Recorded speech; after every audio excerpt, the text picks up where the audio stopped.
பூர்வ ஜென்ம பாவங்களை நீக்கும் ஸ்ரீ திருவக்கரை வக்கரகாளி அம்மன் கோவிலை பத்தி தான் இன்னைக்கு நம்ம பார்க்க போறோம்.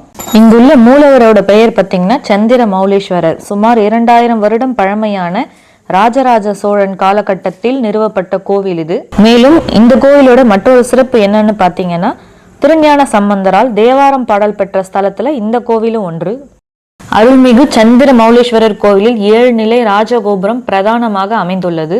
காளி சன்னதியின் எதிரில் மேற்கு திசையை நோக்கி ஆத்மலிங்கம் சன்னதி, இடதுபுறம் கிளிகோபுரம், நடுகோபுரம், முன்புறத்தில் திருநந்தி, அதற்கு வலதுபுறமாக திருக்கல்யாண மண்டபம், நூற்றங்கால் மண்டபம் அமைந்துள்ளது. நடுகோபுரத்தினை தாண்டி உள்ளே கருவறைக்கு செல்லக்கொள்ள சந்திர மௌலீஸ்வரர் அருள் பாலிக்கிறார். இந்த ஆலயத்துல மற்றொரு சிறப்பு என்னவென்று பார்த்தால், இந்தியாவிலே 3 இடத்துல மட்டும்தான் இம்மாதிரி மும்மூர்த்திகள் கொண்ட லிங்கம் நம்மளால காண முடியும். அதில் ஒன்றுதான் திருவக்கரை. கம்பீரமாக 3 முகத்துடன் அமைந்துள்ளது. மேற்கு பாகத்தில் அமைய வேண்டிய சத்யோஜாதம் என்ற முகம் இங்கே அமையவில்லை. கிருத்த யுகத்திலிருந்து திரேதா யுகம், துவாபர யுகம் என்று ஒவ்வொரு யுகத்திற்கும் ஒவ்வொரு முகமாக உண்டாயிற்று என்றும், கலியுக முடிவில் மேற்கு பக்கத்திலும் முகம் ஏற்படும் என்று நம்பிக்கையும் உள்ளது. சம்பந்தர், அப்பர், கபில தேவநாயனார், சேக்கிழார் ஆகியோரின் இலக்கிய குறிப்புகளும் வக்கிராசுரன் முதலியோர் வழிபட்டுள்ள சான்றுகளும் இங்கு கிடைக்கின்றன. அம்பாள் உலகை ரட்சிக்கும் அமிர்தேஸ்வரி எனவும் அழகு மிழகு கோலம் கொண்ட வடிவாம்பிகை என்ற பெயருடன் பக்தர்களுக்கு அருள் பாலிக்கிறார். குண்டலினி முனிவர் வம்சத்தில் வந்த வக்கிராசுரன் என்ற அசுரனும் இப்பகுதியை ஆண்டதாகவும், வரதராஜ பெருமாள் அந்த அசுரனை வதம் செய்ததாக புராணங்கள் கூறப்படுகிறது. கருவறையின் தென் திசையில் குண்டலினி முனிவர் எனும் சித்த ஜீவ சமாதியும் உள்ளது. குண்டலினி மாமுனிவர் சமாதி மீது சிவலிங்கம் நிறுவப்பட்டு உள்ளது. வரதராஜ பெருமாள் சன்னதியின் பின்புறம் கிழக்கு நோக்கி சகசிரலிங்கம் சன்னதியும் உள்ளது. இங்குள்ள சன்னதிகள் அனைத்தும் நேராக அமையாமல் வக்கிரகத்தில் அமைந்துள்ள கோவில் திருவக்கரை எனப்படுகிறது. வக்கிராசுரன் என்ற அரசன் தேவர்களை துன்புறுத்தினான். தேவர்கள் சிவனிடம் சென்று முறையிட்டனர். சிவன் திருமாலிடம் வக்கிராசுரனை சம்ஹாரம் செய்ய வேண்டினார். வக்கிராசுரனின் தங்கை துன்முகி அவனைப் போலவே கொடுஞ்செயல் புரிந்து வந்தாள்.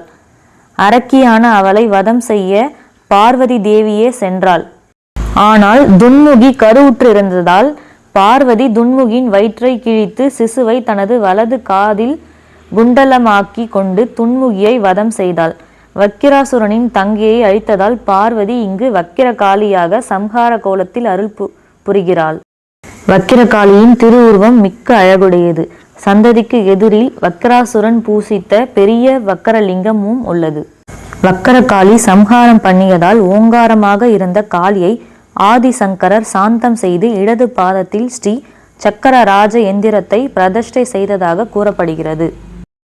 மிகவும் பிரமிக்க வைக்கும் வக்கரகாளியின் திருவுருவச் சுடர், விட்ட பரவும் தீக்கதிர்களை கொண்ட தலை, மண்டை ஓட்டு கிரீடம், வலது காதில் சிசு பிரதேச குண்டலம், 8 திருக்கரங்கள், வல கைகளில் பாசம், சக்கரம், வாள், கட்டாரி, கபாலம், பகைவர்களின் தலைகளையே மாலையாக தொடுத்த தலைமாலை, முண்ட மாலையினை அவள் முப்பிரி நூலாக அணிந்திருந்தாள்.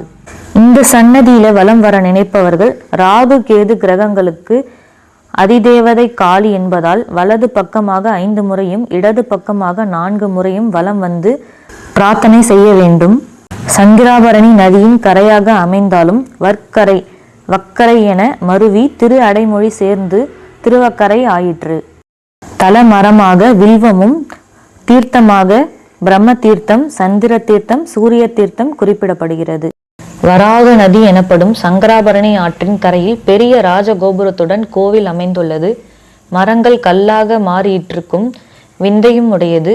இவ்வூர் பல்லாயிரக்கணக்கான ஆண்டுகளுக்கு முன் பூமியில் வாழ்ந்த மரங்கள், அவற்றின் பட்டைகள், கிளைகள் கூடிய அதே தோற்றத்தோடு இன்றும் கல்லாக கல் மரங்களாக மாறி காட்சியளிக்கின்றன. வக்கர தோஷம் நிவர்த்தி ஸ்தலமாக விளங்கும் இக்கோவிலில் 3 கால பூஜைகளுடன் காலை 6 மணி முதல் இரவு 8:30 மணி வரை திறந்திருக்கும்.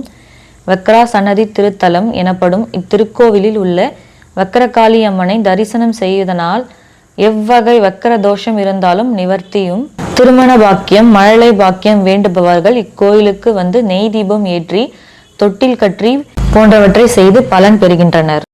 நினைத்த காரியங்கள் உடனே முடிவு பெற தொடர்ந்து 3 பௌர்ணமிகள் இரவில் ஜோதி தரிசனம் காண நினைத்த காரியங்களும் முடிவடைகின்றன.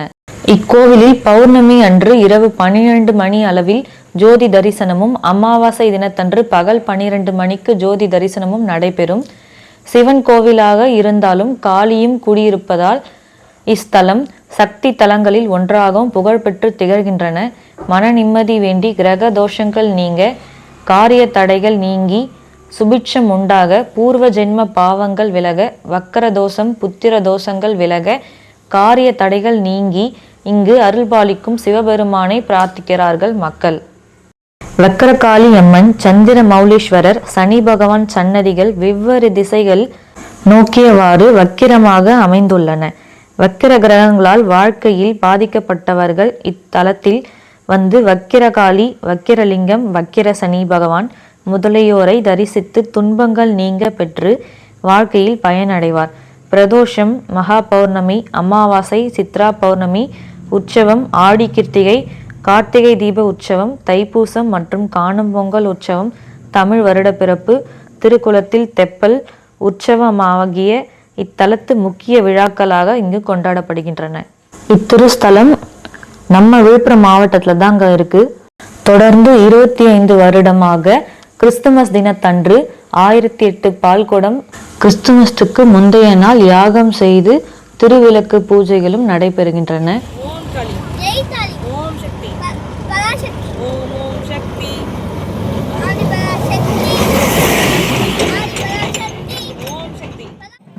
இந்த வீடியோ உங்கள் எல்லாருக்கும் பயனுள்ளதாக இருக்கும்னு நம்புகிறேன். நன்றி, வணக்கம்.